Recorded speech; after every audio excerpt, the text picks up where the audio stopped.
का स्वागत करते हैं। इस व्याख्यान श्रृंखला का 24वां व्याख्यान देने के लिए आपका अभिनंदन करते हैं। आजकल गरिमा जी अत्यंत व्यस्त हैं। वे हमारे बहुत आग्रह करने पर यह व्याख्यान देने के लिए तैयार हुई हैं। वे प्रश्नोत्तर सेशन के लिए नहीं रुक पाएंगी। श्रोताओं से मुझे कहना है कि व्याख्यान के दौरान आपके मन में जो सवाल आते हैं, आप चैट बॉक्स में उन्हें लिख दीजिए। व्याख्यान के अंत में आपके मन में उठने वाले सवालों को भी आप चैट बॉक्स में ही लिख दीजिए, हम उन्हें गरिमा जी तक पहुंचा देंगे। तो अब एक बार फिर प्रसन्नता हम अपनी व्यक्त करते हैं और व्याख्यान के लिए गरिमा जी को आमंत्रित करते हैं। सुश्री गरिमा श्रीवास्तव जी हमारे समय की एक महत्वपूर्ण सृजनशील उपस्थिति है। कुछ अछूते से या कम छेड़े गए विषयों को हिंदी लेखन की परिधि में लाना इनका इस भाषा संसार को दिया गया एक मौलिक योगदान है। प्रिय श्रोताओं, गरिमा जी का लेखन इस बात का प्रमाण है कि यदि किसी मुद्दे के प्रति एक निष्ठता हो तो भाषा, इतिहास, भूगोल और संस्कृति की दीवारें आप से आप ढह जाती हैं। अनुशासनों की पारंपरिक पहचानें अर्थहीन हो जाती हैं। समकालीन वैश्विक परिदृश्य से, विश्व इतिहास से उन्होंने अपनी प्रतिबद्धताओं के अनुरूप साक्ष्य एकत्रित किए हैं और परकाया प्रवेश के अपने उल्लेखनीय लेखकीय कौशल से उन्हें एक झकझोर देने वाले सच के रूप में हमारी चेतना के सम्मुख उपस्थित किया है। सारी जानी पहचानी चौहद्दियों का अतिक्रमण करने वाला गरिमा जी का लेखन अपने सरोकारों में विस्तृत भी है। अगर वे भारतीय नवजागरण के पुरुष प्रधान विमर्श में कहीं खो गए स्त्री स्वर को सामने लाता है, तो यूगोस्लाविया में सर्बिया और कोसोवो के गृहयुद्ध का पाशविक लैंगिक उन्माद झेलती स्त्री के निशब्द किंतु अनवरत रिसते हुए घावों को भी सामने लाकर तथाकथित सभ्य समाज को शर्मसार भी करता है, चाहे उस समाज की राष्ट्रीयता कोई भी हो। अनेक देश, अनेक संस्कृतियां और अनेक अर्थव्यवस्थाएं अनेकानेक होते हुए भी आम स्त्री के लिए कैसे एकमत हैं, उसके लिए एकसा अन्यायकारी बाजार, एकसा गैर बराबर आर्थिकी रचने में गठजोड़ किए हुए हैं। इस विडंबना को उजागर करता है गरिमा जी का आज का व्याख्यान जेंडर और श्रम। हम अब एक बार फिर बहुत हृदय से स्वागत करते हैं गरिमा जी का और उनसे निवेदन करते हैं कि वे अपना व्याख्यान शुरू करें। गरिमा जी, धन्यवाद। नमस्कार प्रोफेसर शुभा राव जी, और मुझे बहुत खुशी है कि आप लोगों ने मुझे ये अवसर दिया कि मैं आप लोगों के सामने अपनी बात रख सकूं। और आप सभी से मैं अपरिचित हूँ और मुझे स्क्रीन पर भी एक आध चेहरे ही दिखाई दे रहे हैं, तो इसलिए मैं ये नहीं कह सकती कि माने ये वर्चुअल जो वर्ल्ड है, इस वर्चुअल वर्ल्ड में मेरी बातें या आपकी बातें मुझ तक कैसे पहुंच रही होंगी। मुझे इस बात की भी बहुत खुशी है कि आपका राजनीति विभाग इस प्रोफेसर शुभा राव के नेतृत्व में इतना सक्षम है और इतना एक्टिव है और इतना क्रियाशील है कि जहाँ पर कि हम जैसे हिंदी के, मैं कहूँगी कि लोगों को, अध्येताओं को और रिसर्चर्स को आपको संबोधित करने का अवसर मुझे मिला है। व्यस्तताएं हमारी दूसरी तरह की वही व्यस्तताएं हैं जो आप लोगों की व्यस्तताएं हैं। हम लोग एक ही व्यवसाय में हैं, तो ऐसे में बहुत ज्यादा प्रश्नों पर बात करना संभव नहीं हो पाएगा, ऐसा मैंने शुभा राव जी से कहा था। और मैं अपनी बात 40-45 मिनट में खत्म करने की कोशिश करूंगी, जिससे कि आप लोगों से मेरी बातचीत हो सके 15 मिनट और फिर तो ईमेल इत्यादि है ही। मैं बनारस भी आती रहती हूँ और मुझे आप लोगों से शुभा जी को देखने का मौका मिलेगा, आप लोगों से मिलने का मौका मिलेगा, ऐसी मुझे उम्मीद है। तो जहां तक शायद मेरी आवाज आप लोगों तक पहुंच रही है, मुझे क्या वॉल्यूम तेज करने की जरूरत है? बिल्कुल नहीं, बिल्कुल नहीं, ठीक है। जी जी। तो मुझे लगता है कि जब हम जेंडर और श्रम के बारे में बात करते हैं तो सोचते हैं, तो प्रकारांतर से हम बात करते हैं या सोचते हैं इस पूरे संसार में जो लैंगिक विषमता है उसके बारे में।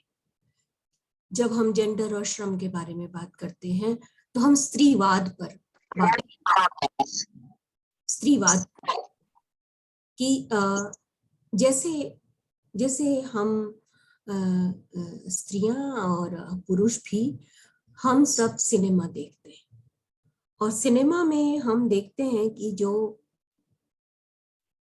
नायक नायिकाएं होते हैं वो मेकअप करते हैं, और कुछ मेकअप ऐसा होता है जिसे हम न्यूड मेकअप कहते हैं, कि लगे ही नहीं कि मेकअप किया हुआ है और आपकी त्वचा एकदम ताजा और ओस से भीगी हुई नजर आती है, बिल्कुल ताजा आपकी त्वचा नजर आती है। इसके लिए आपकी त्वचा में एक प्राकृतिक चमक पैदा हो सके, इसके लिए बहुत कोशिश की जाती है। ये बात इसलिए कह रही हूं क्योंकि हमारी जो सामाजिक व्यवस्था का संरक्षण है वो भी इसी तरह किया जाता है। इसे कायम रखने के लिए, इस सामाजिक व्यवस्था का संरक्षण करने के लिए पूरा जीवन कुछ कर्मकांडों को इस तरह से उसका उनका पालन किया जाता है कि जिससे मैंने कहा कि एक न्यूड मेकअप, और जिसे लगता है कि पूरा बिल्कुल अनछुआ सा मेकअप रहे और ऊपर की सतह भी चमकती रहे, उसके भीतर क्या है इस पर किसी का ध्यान न जाए। यानी कि व्यक्ति चिर युवा या चिर यौवना वो स्त्री लगती रहे और उसके पीछे उसकी जो तकलीफें हैं, उसकी जो कॉन्ट्राडिक्शंस है, उन कॉन्ट्राडिक्शंस पर हमारा ध्यान ही ना जाए। इसी तरह से जो सामाजिक व्यवस्था में सांस्कृतिक पुनरुत्पादन का एक जटिल तंत्र हर वक्त काम में लगा रहता है, लेकिन इस कभी न रुकने वाली सक्रियता का अंतिम उद्देश्य ये होता है कि सब कुछ प्राकृतिक और अनछुआ नजर आए। लेकिन जब हम दुनिया को, इस संसार को स्त्रीवाद की आंख से देखते हैं तो हमें क्या दिखाई पड़ता है? हमें लगता है जैसे वो माइक्रोसॉफ्ट वर्ड का जो रिवील फॉर्मेटिंग का फंक्शन होता है वैसी हमें दुनिया दिखाई पड़ती है। यानी कि जब इसके रिवील फॉर्मेटिंग का बटन जब हम माइक्रोसॉफ्ट वर्ड में दबाते हैं तो हमें पता चलता है कि जो दुनिया हम बिल्कुल चमकदार और प्राकृतिक और संपूर्ण सतही मान करके चल रहे थे, उसके नीचे कितनी उबड़ खाबड़, रेतीली, पनीली, दलदली गुत्थियां और जटिलताएं मौजूद है। स्त्रीवाद का जो नजरिया है वो ये है कि वो ये मानती है कि दुनिया में जेंडर के इर्द गिर्द आसपास खड़ी हुई जो हायरार्कियल व्यवस्था है, पदानुक्रमिक जो व्यवस्था है, उसी पर सारी सामाजिक व्यवस्था का उत्तरदायित्व है। और साथ ही पुरुष और स्त्री जैसे परिचय चिन्हों के साथ जब हम जीते हैं तो दरअसल हम दो अलग अलग सच्चाइयों के साथ जीते हैं। और ये भी हमें जानना होगा कि जब हम जेंडर पर बात कर रहे हैं तो ये जान लें कि यदि हम स्त्री हैं तो हम उस समाज की प्रभुत्वशाली सत्ता के मुकाबले हाशिए पर सिमटे और अपेक्षाकृत शक्तिहीन प्राणी भी हैं। लेकिन साथ ही ये भी तय है कि वो प्रभुत्वशाली सत्ता केंद्र की पूरी जगह को खा जाती है। जैसे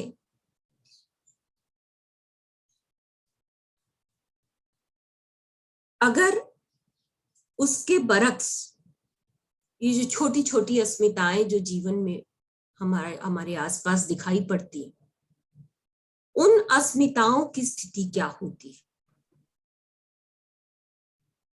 जैसे कि एक स्त्री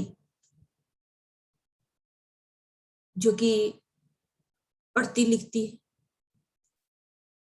वो स्त्री होते हुए भी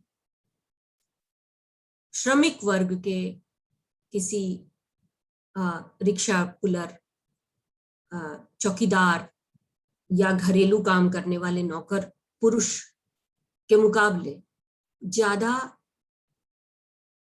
ताकतवर होगी,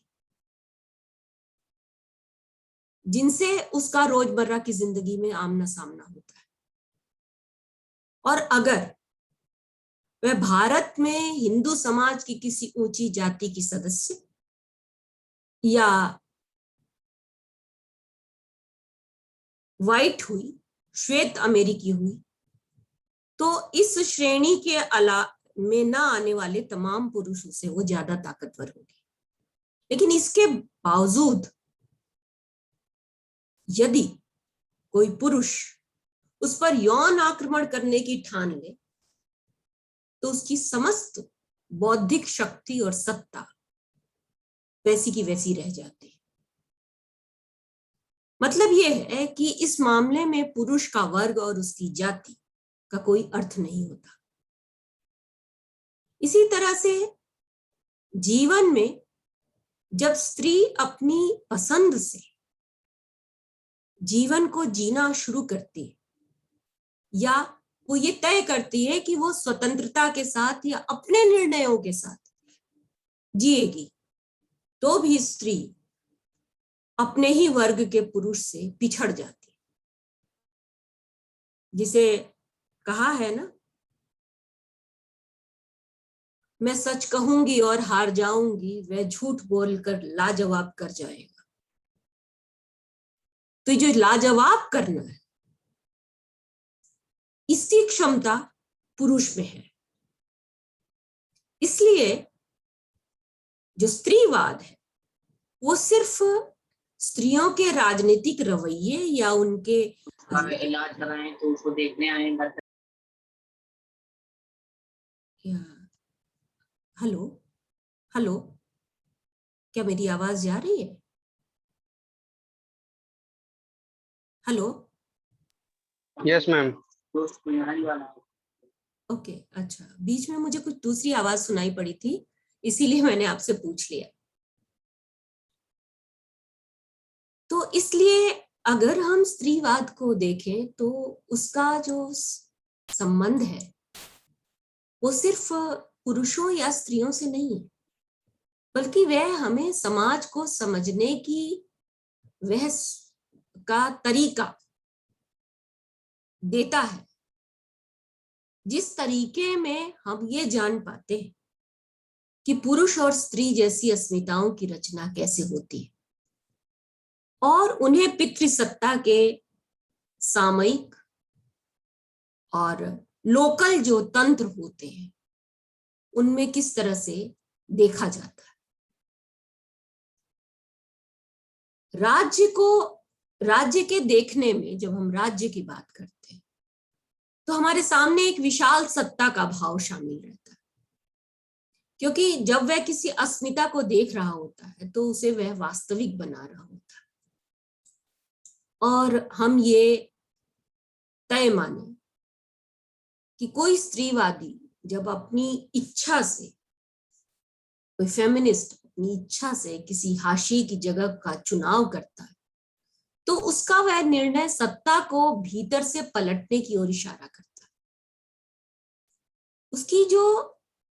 उसका जो लक्ष्य होता है वो एक समाज के एक स्थापित दायरे को छिन्न भिन्न कर देने और जिसे कहते हैं समरूपीकरण, उसका प्रतिरोध करने और संभावनाओं को खत्म करने की बजाय नए अवसर खोलने की कोशिश की तरफ उसका इशारा होता है।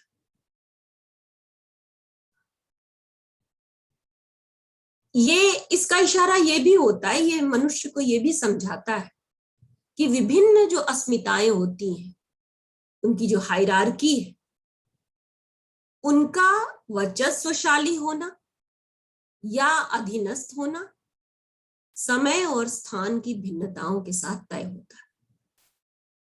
और इसीलिए उसे जेंडर निर्माण की प्रक्रिया के प्रति सजग रहना चाहिए। जेंडर निर्माण की जो प्रक्रिया होती है वो क्या होती है? ये वो होती है जो हमारे जो तौर तरीके होते हैं उनमें तरह तरह के नियम और तरह तरह के आदेश होते हैं जिनके जरिए मनुष्य को मनुष्य न रह करके, मनुष्य से के रूप में मात्र न रख करके स्त्री और पुरुष के एक फॉर्मल सांचे में डाला जाता है। कई बार ये जो फॉर्मल सांचा होता है इसको हम खुद आत्मसात कर लेते हैं और कई बार उसे हमारे ऊपर जबरदस्ती लागू कर दिया जाता है। जो जेंडर आधारित अन्याय है और इसके अलावा सामाजिक व्यवस्था में जो संरचनात्मक असमानताएं, इन दोनों को स्त्रीवादी अच्छी तरह से समझता है और समझाता है। वह इस बात में विश्वास भी करता है कि बदलाव संभव है और हर स्तर पर बदलाव किए जाने चाहिए। लेकिन जब हम श्रम के बारे में बात करते हैं तो श्रम का मतलब क्या है? श्रम का मतलब मेरे ख्याल से संगठनात्मक और गैर संगठनात्मक क्षेत्रों का श्रम है। दोनों में इस जेंडर के कारण स्त्री की स्थिति क्या होती है?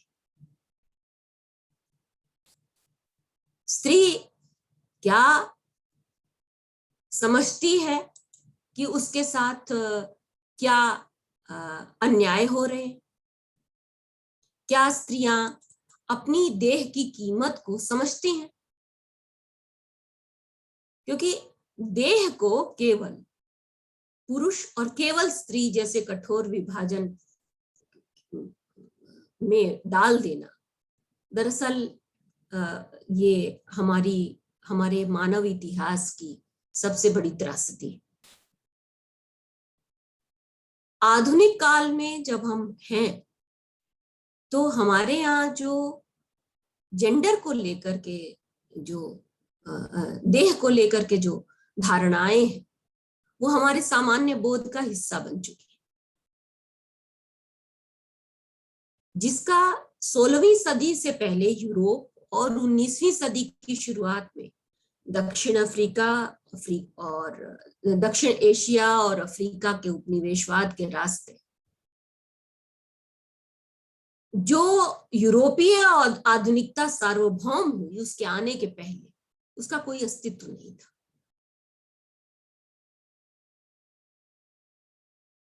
देह जो है वह है जिसके माध्यम से मनुष्य काम करता है, अब ये जो देह है, इस देह का श्रम से क्या संबंध है? यदि हम पितृसत्ता पर बात करें तो पितृसत्ता का जो उद्भव है वो आधुनिकता की कुछ विशिष्ट पूर्व धारणाओं, समाज के प्राथमिक विभेद के रूप में धीरे धीरे जेंडरगत विभेद के ज्यादा प्रमुख हो जाने और इस विभेद को कुछ निश्चित दृढ़ दृश्य संकेतों में रूढ़ कर देने जैसी प्रवृत्तियों के साथ विकसित होता है। पूर्व औपनिवेशिक काल में, मसलन अगर हम अफ्रीका की संस्कृति पर ध्यान दें तो कई, उसके साथ अन्य कई संस्कृतियों में भी जेंडर कोई खास महत्व रखता नहीं था, लेकिन धीरे धीरे स्त्रियों को उनके काम की प्रक्रिया में ढूंढ निकाला गया और बाद में प्राक औपनिवेशिक अफ्रीका में ये पता चला, जो मानववादी, मानव शास्त्री स्त्रियों की खोज में निकले, उन्होंने ये पता किया कि अधिकांश स्त्रियां वो मिली जो कि व्यापार करने वाली थी।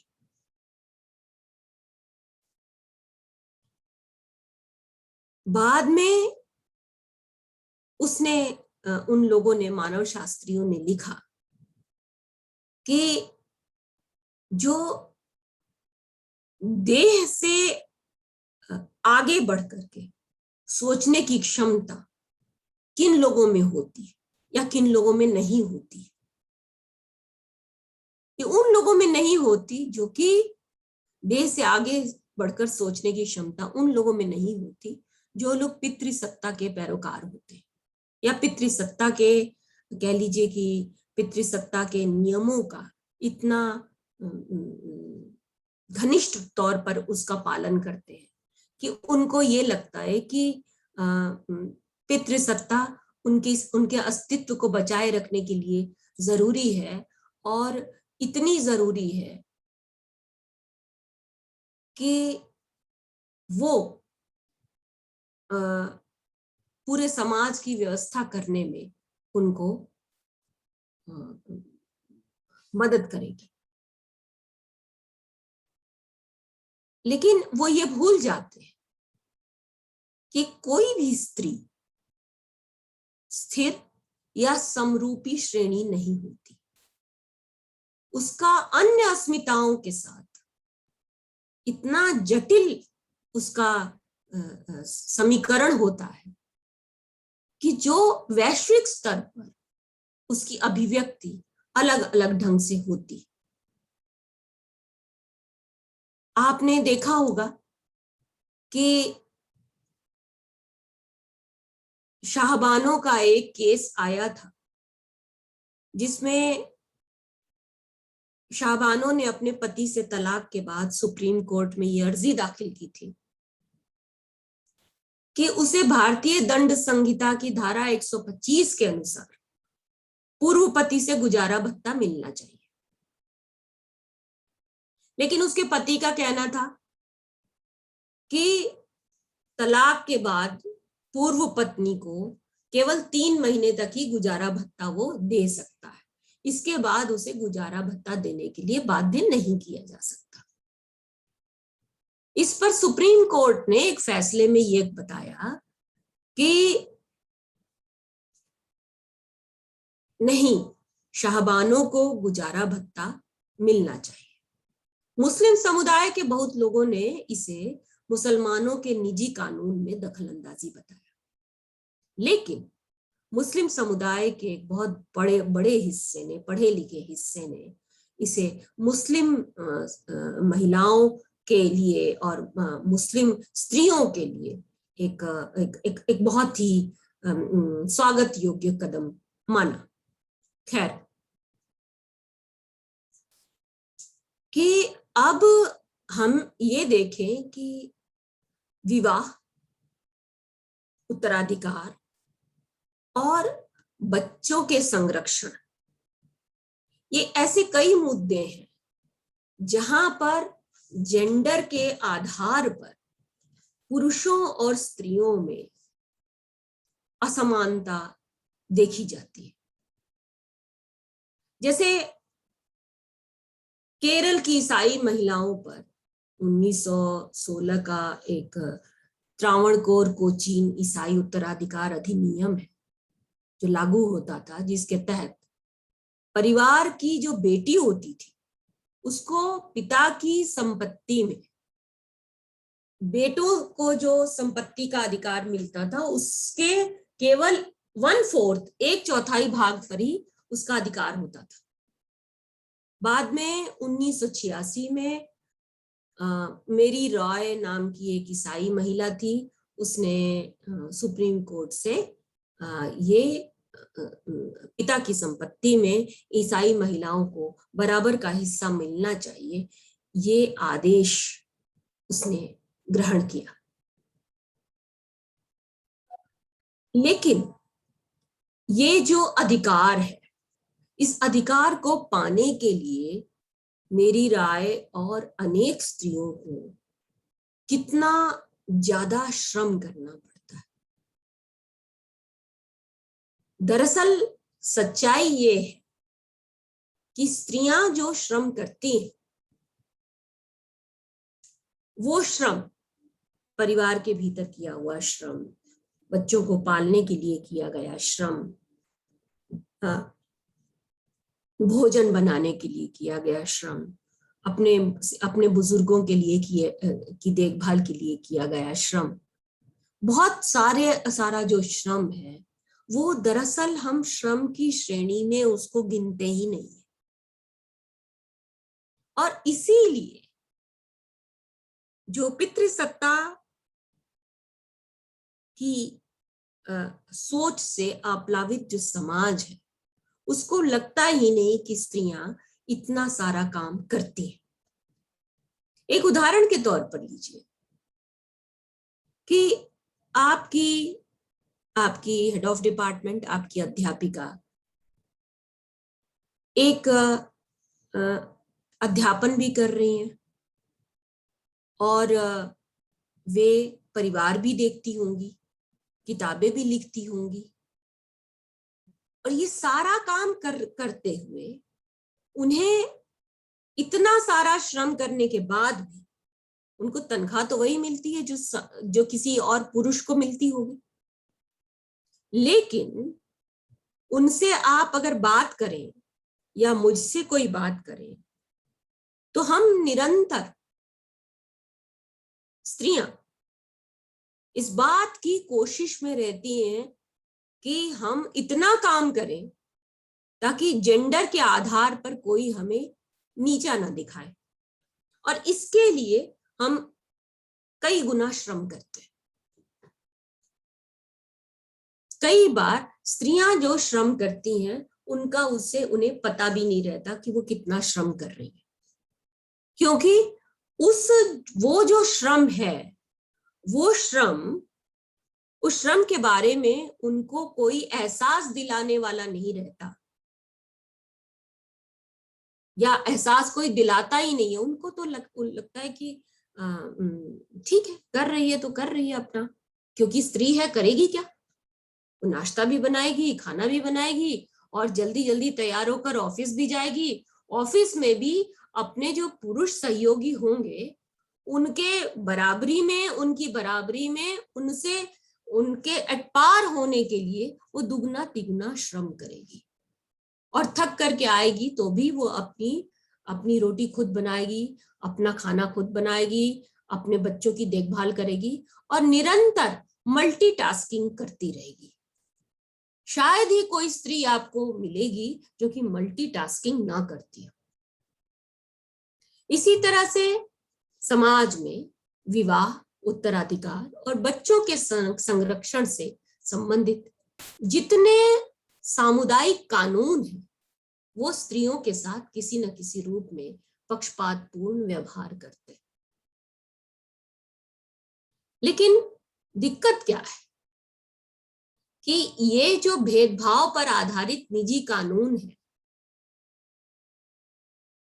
उनके वो कानून इतनी सदियों से चलते आ रहे हैं कि हमारे यहाँ जेंडर समानता या जेंडर न्याय का दावा हम नहीं कर सकते। बहुत सारी प्रथाएं, बहुत सारी परंपराओं के नाम पर हम जेंडर के आधार पर न्याय की कल्पना अभी तक नहीं कर सके। लेकिन इस दिशा में प्रयास चल रहे हैं और उम्मीद है कि जल्दी ही इन प्रयासों का कोई कह लीजिए सकारात्मक जो परिणाम है वो सामने आएगा। बहुत सारे परिवर्तन आए हैं, ऐसा नहीं है कि परिवर्तन नहीं आए, लेकिन अब इन परिवर्तनों का हम कैसे हम प्रचार करें, कैसे लोगों को हम बताएं, क्योंकि 90 दशक से जेंडर नाम का शब्द बहुत ज्यादा प्रचलन में आया है और आज पितृसत्तात्मक समाज में ये शब्द स्त्रियों का पर्याय बन गया है। क्योंकि जब हम स्त्रीवाद की शब्दावली में जेंडर शब्द का प्रयोग करते हैं तो स्त्री की धारणा को अस्थिर करने के लिए इसका प्रयोग किया जाता है, अस्थिर, डिस्टर्ब करने के लिए किया जाता है, जबकि प्रशासन और राज्य की जो नीतिगत शब्दावलियां हैं उसमें इसका एक दूसरा ही अर्थ हो सकता है। जैसे जब हम विकास के जेंडरीकरण की बात करते हैं तो वहां पर उसका अर्थ हो जाता है कि विकास के नियमन में स्त्रियों की सेवाओं को ग्रहण करना, महिलाओं को सशक्त करने की जो राष्ट्रीय नीति 2001 में आई थी उसमें कहा गया कि उस राष्ट्रीय नीति का एक उद्देश्य है कि विकास की प्रक्रिया में जेंडर के परिप्रेक्ष्य को मुख्य धारा की तरह शामिल किया जाना चाहिए। और उसमें इसकी व्याख्या करते हुए इस बात को कहा गया कि विकास की सभी प्रक्रियाओं में स्त्रियों को उत्प्रेरक, सहभागी और लाभार्थी के तौर पर शामिल किया जाएगा। और नीतियों सरकार की नीतियों में और उसके व्यावहारिक जो उसके नियमन है उनमें जहां कहीं गैप है, कहीं खाई है, कहीं डिस्टेंस है, उसे स्त्री केंद्रित हस्तक्षेप से पाटने की कोशिश की जाएगी। और इसमें आश्चर्य नहीं कि इस तरह से जो प्रशासन की जो शब्दावली है उसमें जेंडर और स्त्री को एक दूसरे का पर्यायवाची बना दिया गया। इस समय हम देख रहे हैं कि हाशिए पर जितने समुदाय हैं वो दिनों दिन और गरीब और ज्यादा विवश होते जा रहे हैं। अब इसमें आप ये देखिए कि पितृसत्तात्मक समाज में स्त्रियों की एक खास स्थिति, यानी श्रम का जो यौनिक विभाजन है, जेंडर के आधार पर श्रम का जो विभाजन है, उसके कारण विशेष कौशल और अनुभव का दोहन करके विकास कार्यक्रमों को सफल बना दिया जाता है। क्योंकि स्त्रियां घर चलाती और घर के लिए पैसों का रखरखाव करती हैं, पति जितने पैसे कमा के लाता है या खुद जितने रुपए कमा के लाती हैं उनको मैनेज करना स्त्रियों के हिस्से में आता है। इसलिए जो छोटी छोटी सरकार की जो ऋण योजनाएं होती हैं उनमें जेंडर का पैबंद लगा दिया गया है। इसी तरह जो प्राकृतिक संसाधन है उनमें क्या होता है कि जैसे संयुक्त वन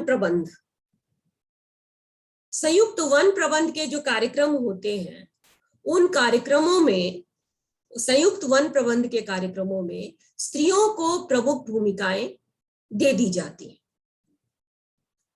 और हम जेंडर समानता की बात करते हैं। लेकिन होता क्या है कि ये जो छोटे छोटे कार्यक्रम, उनकी भूमिकाएं जो हम इन्हें स्त्रियों को दी जाती है, किस लोग सुन रहे हैं? उनमें अशोक उपाध्याय सुन रहे हैं भाई, अशोक उपाध्याय सुन रहे हैं। हाँ, तो उनमें क्या होता है कि स्त्रियों को ये छोटे छोटे ऋण, घरेलू काम करने के लिए ऋण और हथकरघा के ऋण, अचार बनाने का काम शुरू, पापड़ बनाने का जो काम होता है, अगरबत्ती बनाने का काम जो होता है, इस तरह के लिए छोटे छोटे ऋण दे दिए जाते हैं और सतह के तौर पर जो श्रम का यौनिक विभाजन है उसकी विकृति पर ध्यान नहीं दिया जाता। विकास की पूरी जो अवधारणा है, उस अवधारणा में यदि जेंडर का पक्ष हम जोड़ते हैं तो एक तरह से स्त्रीवादी इसके द्वारा पितृसत्ता, विकास और जो कॉर्पोरेट वैश्वीकरण है उसकी आलोचना के राजनीतिक पक्ष को भोथरा कर देते हैं। इस तरह से महिलाओं के सशक्तिकरण के जैसे कार्यक्रम जो चलते हैं, उन कार्यक्रमों में दरअसल क्या होता है कि स्त्रियों को थोड़ा बहुत धन देकर, थोड़े छोटे छोटे कर्जे दे करके उसे परोपकार का जामा पहना दिया जाता है। और जो मूल अवधारणा है ये जो परोपकार की, वो यही होती है, जैसे कि पितृसत्तात्मक परिवार जो होता है उसमें स्त्रियां जितनी ज्यादा बलिदानी होती, जितना ज्यादा अपना पूरे दिन व्रत करके रात को कुछ थोड़ा सा खाकर अपने हिस्से का सब कुछ दूसरे को देकर, ऐसी स्त्री को बहुत ज्यादा ग्लोरीफाई किया जाता है। ये जो ग्लोरीफाई करने का जो भाव जो परिवारों में होता है, यही बात विकास की अवधारणा के अंतर्गत स्त्रियों के साथ भी होता है, क्योंकि उसके पीछे पितृसत्तात्मक जो नियंत्रण है वो नियंत्रण होता है। इसलिए हम इस तरफ भी देखें कि जो श्रम होता है, जहां पर स्त्रियां निरंतर श्रम करती हैं, उनके श्रम का, ये कह लीजिए कि उनके श्रम का स्वरूप क्या है। मसलन जब किसी फैक्ट्री में बेसिक जो छोटे मोटे काम होते, जैसे बटन टाकना, तुरपाई करना, कपड़े सिलना, कैंची से कटिंग करना, तब तक तो स्त्रियों की उपयोगिता होती है, स्त्रियों को काम मिलता है। लेकिन जैसे ही उस फैक्ट्री में बड़ी बड़ी मशीनें आ जाती, उन मशीनों पर जब स्किल्ड लेबर की जरूरत होती है तो सबसे पहले पुरुषों को ट्रेन किया जाता है और पुरुषों को ट्रेनिंग दे करके उनको सिखाया जाता है। इसी तरह भारत में जब कंप्यूटर आया और कंप्यूटर का बड़े पैमाने पर कार्यालयों में प्रयोग होने की बात आई, तो सबसे पहले चुन चुन करके पुरुषों को कंप्यूटर की ट्रेनिंग दी गई। ये बात दूसरी है कि बाद में स्त्रियों ने इस क्षेत्र में को एक्सेल किया और अपने श्रम से उन्होंने उस पर अपना दावा भी किया। लेकिन अभी भी आप देखते हैं, आप समाज, और मैं जिस समाज में हूं उसी समाज के आप भी हैं, अभी भी स्त्रियों को अपनी अस्मिता के साथ यदि जीवन जीना है तो उन्हें ये श्रम का जो यौनिक विभाजन है, उस विभाजन की तरफ से आंखें मूंद लेनी होती है। अगर कोई स्त्री बिना कोई समझौता किए हुए अपने वर्क प्लेस पर अपने आत्मसम्मान के साथ काम करना चाहती है तो उसे बहुत ज्यादा केंद्र की भूमिकाएं नहीं दी जाती। केंद्रीय भूमिकाएं और नेतृत्वकारी भूमिकाएं उसे तभी दी जाती है जब वो कुछ समझौते करे, या वो अपने श्रम से या अपनी मेहनत से वो इतना ज्यादा अपने आप को साबित कर दे जिसकी टक्कर में कोई और आ ही न सके। लेकिन ये तय है कि परंपरा से आप देखेंगे कि स्त्रियों को नेतृत्वकारी भूमिकाओं से हमेशा वंचित रखा गया, क्योंकि यदि स्त्रियों को नेतृत्वकारी भूमिकाएं दी जाती तो संभव है कि वो केंद्र में अपनी जगह की मांग करने लगती। केंद्र में, जिसे हेलन सिक्सहाउस ने कहा है कि स्त्रियों का बोलना अपने आप में राजनीति है। स्त्रियां बोली, स्त्रियों ने आवाज उठाई, तो ये जो विकास की पूरी अवधारणाएं हैं, इनकी जो सच्चाई है वो हमारे सामने खुल जाएगी।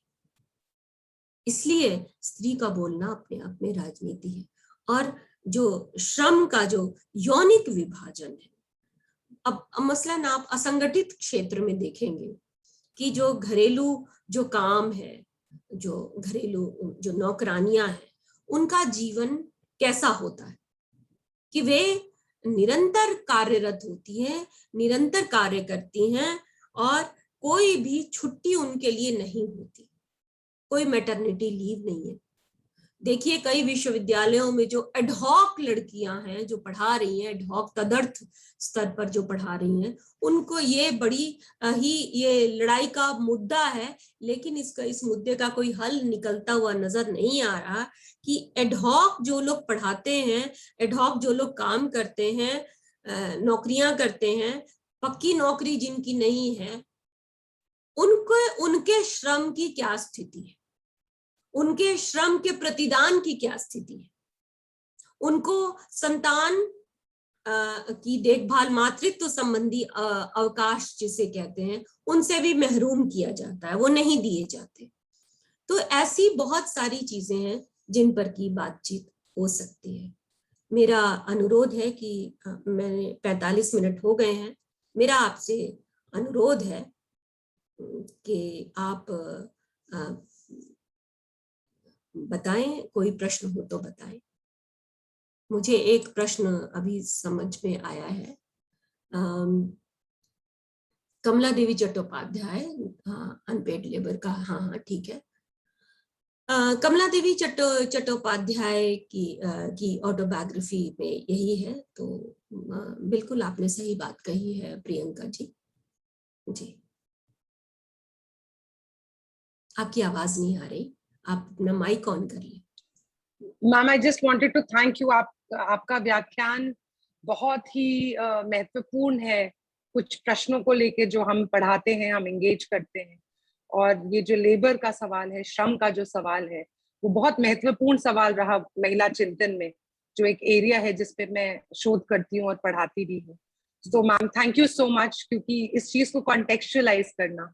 और एक और जो मैं आपका आर्ग्यूमेंट जो मुझे बहुत महत्वपूर्ण लगा, ये जो पूरा सैक्रिफाइसल वुमन वाला जो आइडिया है, उसको बहुत ज्यादा सेलिब्रेट किया गया हमारे इंडियन थिंकिंग में, चाहे फिर वो विवेकानंद हो या सावरकर हो या गांधी हो। और कहीं ना कहीं इस इमेजिनेशन ने बहुत प्रॉब्लमेटाइज कर दिया एक दूसरे तरीके की ऑल्टरनेटिव अंडरस्टैंडिंग को लेके। So thank you so much ma'am, मेरे को बहुत कुछ सीखने को मिला और बहुत मजा आया। Thank you so much ma'am.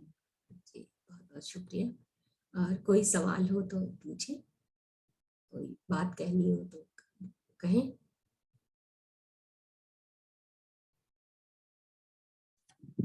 ठीक है, लगता है कोई सवाल है नहीं। जी लोग लिख कर ही लगता है भेजेंगे। तो गरिमा जी, चूंकि हम ने आपका वो उपन्यास देश ही देश पढ़ा था और हम बहुत ज्यादा अंदर तक आंदोलित हो गए थे उसको पढ़कर, तो अगर कोई प्रश्न नहीं है तो फिर हम आपसे ये अनुरोध करेंगे कि आप देही देश पर थोड़ी अपनी कुछ बातें बताएं। आपके मुंह से सुनना अच्छा लगेगा हम लोगों को। देखिए मैडम, देही देश एक तरह की यात्रा डायरी है जिसको जिसको पब्लिश कराने का या छपवाने का मेरा कोई इरादा नहीं था। लेकिन क्रोएशिया में जो 1992 से लेकर 1995 के बीच में युद्ध हुए, युद्ध मतलब संघर्ष हुए। एक कह लीजिए कि जो क्रोएशियन थे वो सर्बियन से लड़े, फिर सर्बियन बोस्नियन से लड़े, और ये सब इस सारे का उद्देश्य जातीय श्रेष्ठता स्थापित करना था। ये जो सर्बियन रक्त है उसको श्रेष्ठ रक्त मान करके इस बिल्कुल ही हिटलर के जो चले बताइएगा पर हिटलर ने कंसंट्रेशन कैंप्स बनाए थे और उन्होंने जिस तरह से उन कंसंट्रेशन कैंप्स में यहूदियों को मार दिया, ठीक उसी पैटर्न पर सर्बिया के जो राष्ट्रपति थे उन्होंने अपनी फौजों को ये आज्ञा दी थी कि वे शुद्ध रक्त से पूरे क्रोएशिया को भर दें। लेकिन जैसा कि होता है कि युद्ध कहीं भी हो, भी आपने यूक्रेन में भी देखा कि झड़पें और युद्ध कहीं भी हो रहे हैं, लेकिन सबसे ज्यादा जो सफरर है, सबसे ज्यादा जो उसका जो प्रभाव है वो स्त्रियों पर पड़ता है। स्त्रियां जो होती हैं वो इतनी या तो अपने परिवार और अपने घरों से जो उनका लगाव होता है, अपने जानवरों से, अपने बच्चों से जो लगाव होता है, कि पुरुष तो जंगलों में भाग गए और जिन कुछ को पकड़ लिया गया, सेनाओं में भर्ती कर दिया गया, या वो सेना की तरफ से लड़ने के लिए सीमा पर भेज दिए गए। लेकिन जो पीछे रह गई स्त्रियां, उनका क्या हुआ? तो मेरी जो रिसर्च है वो इस बारे में काम करती है कि कहती है कि ये जो स्त्रियां पीछे रह गई, सबसे अधिक उनका शोषण हुआ। तो युद्ध तो खत्म हो गया, युद्ध शुरू हुआ, उसमें भी स्त्रियों का कोई योगदान नहीं था, स्त्रियों की कोई भूमिका नहीं थी, स्त्रियों ने युद्ध का निर्णय लिया नहीं था। युद्ध का निर्णय लिया पुरुषों ने, झड़पों का निर्णय लिया पुरुषों ने, और सबसे ज्यादा जो उसका परिणाम भुगता वो स्त्रियों ने, और वो परिणाम आज तक भुगत रही। बहुत सारी स्त्रियां तो अपनी बात को कहने के लिए या अपना पक्ष रखने के लिए ट्राइब्यूनल कोर्ट तक पहुंच ही नहीं सकी, क्योंकि वो साबित ही नहीं कर सकती थी कि उनकी देह के साथ क्या क्या अत्याचार हुए, और साबित करके भी उनको कोई क्या मिलना था, थोड़ा बहुत मुआवजा। लेकिन वो तो अपना घर, अपना पति, अपना परिवार, वो उससे तो वो महरूम हो ही चुकी थी। उनकी अस्मिता भंग हो चुकी थी, उनका आत्मसम्मान नष्ट हो चुका था, उनके शरीर और मन पर दर्जनों घाव लगे हुए थे, और उन घावों को रोज कह लीजिए रिन्यू करने के लिए जो था वो संतानें थी जो कि उनके ऊपर अत्याचारों से, सर्बियाई जो सैनिक थे उनके अत्याचारों से वो जो संतानें पैदा हुई थी, उन संतानों को उनको गोद में रखना था। बहुत सारी स्त्रियों ने गर्भपात करा लिए थे, लेकिन बहुत सारी स्त्रियां नहीं करा सकी, विभिन्न कारणों से नहीं करा सकी, और उनके लिए विवशता थी। ये बच्चे, बहुत कम बच्चे ऐसे हुए जो कि सही रास्ते पर जा सके। अधिकांश बच्चे अनाथालयों में पलने के लिए विवश हुए। एक पूरी समझ लीजिए कि पीढ़ी दर पीढ़ी किस तरह से युद्ध बर्बाद कर देता है, और ये सारे युद्ध सीमा के लिए, सीमा का विस्तार करने के लिए लड़े जाते हैं, लेकिन दरअसल इनकी जो भोक्ता होती है वो स्त्रियां होती हैं। इसलिए सारे जो युद्ध हैं वो स्त्रियों की देह पर ही लड़े जाते हैं। और युद्ध दरअसल युद्ध होते ही नहीं, युद्ध तो एक तरह का उद्योग है। ये जो थियरी है, इस थियरी पर मैंने काम किया है कि युद्ध दरअसल होते नहीं है, करवाए जाते, क्योंकि इस तरह से पूरे पर्यटन क्षेत्र को बढ़ावा मिलता है, इस तरह से बहुत सारा पैसा रिसर्च में जाता है, इस तरह से बहुत सारे स्वयंसेवी और अन्य संगठनों को सामने आने का मौका मिलता है, इस तरह से हथियारों का एक बड़ा बाजार तैयार होता है, इस तरह से देह का एक बहुत बड़ा बाजार तैयार होता है और इसमें ये बहुत बड़ा विश्व का एक के धन का एक बहुत बड़ा हिस्सा इस हथियार के इस बाजार में, देह के इस स्त्री देह के इस बाजार में शामिल होता है, इन्वेस्ट होता है।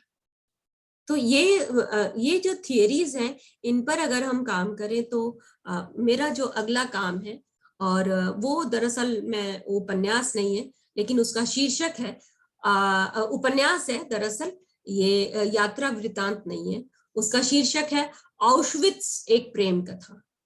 ये हिटलर के कंसंट्रेशन कैंप्स पर आधारित है और जल्दी ही वो किताब हमारे सामने आएगी वाणी प्रकाशन से। जी शुभा जी। धन्यवाद धन्यवाद गरिमा जी। आपकी पूरी किताब को मैंने बहुत मनोयोग से पढ़ा था, लेकिन अंत में आपने जिस थ्योरी की चर्चा की जो हम लोगों के विषय क्षेत्र की चीज है और जिस पर सचमुच काम होना चाहिए। मेरा तो अतिक्रमण है आपके क्षेत्र में।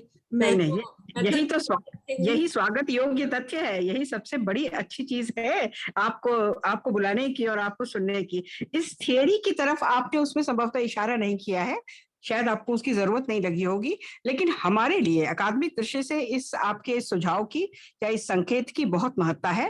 तो अब 5 बजने में 5 मिनट है, लेकिन आपकी व्यस्तता का सम्मान करते हुए हम अब आपको बहुत सारा हृदय से धन्यवाद देंगे अपने श्रोताओं की तरफ से, अपनी तरफ से, और आप इसके लिए तैयार हुई अपनी तमाम व्यस्तताओं में, इसके लिए आपका आभार। तो धन्यवाद। मैं आभारी हूँ कि मुझे आप लोगों से बातचीत करने का अवसर मिला और आपने मेरी बात बहुत ध्यान से सुनी। प्रोफेसर शुभा बहुत अच्छा काम कर रही है और मैं आपकी तहे दिल से इज्जत करती हूँ, क्योंकि आप तमाम ऑड्स के साथ टकराव करके और इस तरह की जो व्याख्यान श्रृंखला है इसको भी चलाती हैं, विभाग को भी चला रही हैं। अपने रिसर्च स्कॉलर्स तो आप देख ही रही होंगी, और निरंतर बौद्धिकता और अपने स्वास्थ्य संबंधी मसलों के साथ, परिवार संबंधी मसलों के साथ ये जूझना, ये जो मल्टीटास्किंग है, इस मल्टीटास्किंग को सलाम। लेकिन क्या होता है दरअसल कि हम सब मल्टीटास्किंग को, हमारी मल्टीटास्किंग स्त्रियों की मल्टीटास्किंग को बहुत सलाम किया जाता है, बड़ी उसकी प्रशंसा की जाती है, लेकिन क्या उसको वास्तव में समझा भी जाता है? क्या स्त्री के श्रम की महत्ता को समझा जाता है? वास्तव में लोग समझते हैं कि स्त्रियां जो इतना सब काम कर रही हैं उनको वो क्या दे पाते हैं, और क्या सिर्फ वो तारीफ के काबिल ही होती हैं? सिर्फ हम किसी स्त्री की तारीफ कर दें और कह दें कि अरे आपने बहुत अच्छा काम किया, वो तारीफ करके, वो प्रशंसा पा करके, जैसे घर की बहू की बहुत सारी तारीफ कर दी जाती है कि भाई बहुत अच्छी बहू है, बिना सबको खाना खिलाए खाती ही नहीं थी। जैसे 1869 में किताब लिखी गई मिरातुल उरुस, डिप्टी नजीर अहमद ने लिखी थी। उस किताब में उन्होंने एक थियरी दी। वो थियरी में कहा कि जो एक ये ऐसी किताब है कि जो कि लड़कियों के लिए लिखी गई, तो उसमें 2 लड़कियों के बारे में कहा गया, एक छोटी बहन एक बड़ी बहन, असगरी और अकबरी। तो जो बड़ी बहन है वो खाती पीती है, आराम करती है, पढ़ती लिखती नहीं, तो उसकी गृहस्थी खराब हो जाती है। और जो छोटी बहन है वो पढ़ती लिखती भी है, सबके खाने के बाद खाती है, टोपियां भी बुनती है, काम भी करती है घर का, इतना ज्यादा काम करती है कि उसका पति जब वेश्यागामी हो जाता तो उस कुपथ से भी उसको उठा करके ले आती।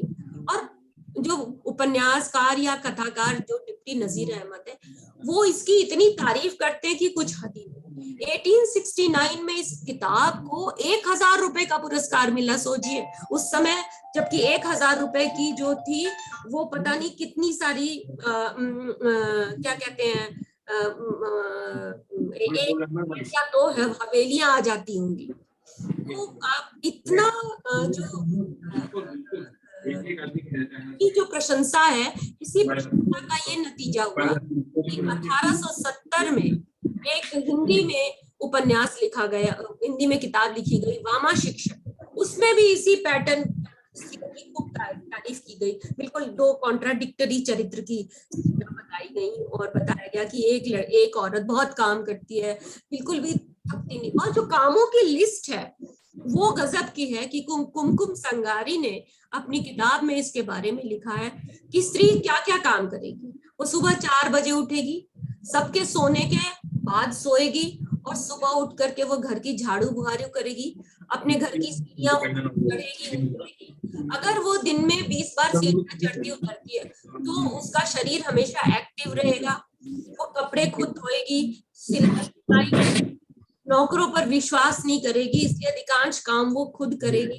और ऐसे पूरा जीवन, पूरे दिन की चर्या जो है, जो रूटीन वो बता दी गई कि आपको इतना रूटीन में काम करना। दरअसल पितृसत्ता हमारे भीतर यही इंड्यूस करती रहती कि हम कितने त्यागी और कितने उदार हैं, और अपने बारे में हम बिल्कुल नहीं सोचते, अपनी दवाओं को खाना भूल जाते हैं, अपनी सेवा कराना हम भूल जाते हैं, और हम यही आगे की पीढ़ी को भी हम बताते हैं, आदर्श बताते हैं। तो यही है कि हम खुद भी अपने श्रम की भी कद्र करना सीखें, तो तभी ये है, ऐसा मुझे लगता है। और शुभा जी, आपसे मिलकर मुझे बहुत खुशी हुई, बहुत अच्छा लगा। और आप क्षमा करेंगी कि मैंने आपसे कहा कि मेरे पास डिस्कशन के लिए समय नहीं है, क्योंकि मैं बहुत सारे कामों में इतना ज्यादा इन्वॉल्व रहती हूँ कि मेरे पास सच में समय नहीं निकल पाता। तो आपका बहुत बहुत शुक्रिया, धन्यवाद। मल्टीटास्किंग मेरी भी होती है जी, धन्यवाद।